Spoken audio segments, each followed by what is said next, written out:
আসসালামু আলাইকুম ভাই। ওয়ালাইকুম সালাম। ভালো আছেন না? আলহামদুলিল্লাহ। আচ্ছা ভাই, কি করতেছেন? এই ভাই ধান করতেছি। কিসের ঝাং এটা? শশার ধান। শসার ঝাং না? জি জি জি। আচ্ছা, শসা গাছে তো বড় হয়ে গেছে। আচ্ছা। কতদিন বয়স হতে পারে? বয়স প্রায় 18 দিন। 18 দিন। আচ্ছা, মাচার কাজ চলতেছে তাহলে। জি মাথার কাছে চলতেছে। মাচা, আচ্ছা, এটা যে তার দেয়, আপনারা যে সুতা ব্যবহার করতেছেন, কোনটাতে বেশি লাভবান হওয়া আপনার যায়? তারের সুতাটাই লাগাবেন বেশি। কিভাবে? এটা আপনার টিকসই বেশি কট সুতা, তারটা জং ধরে যায় হ্যাঁ। এবং এটা নষ্ট হয়ে যায়। এটা আমরা 5 বছর যাবে।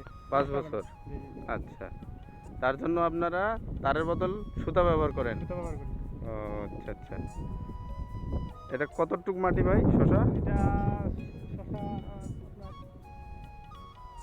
22 শতক হবে। 5 শতক।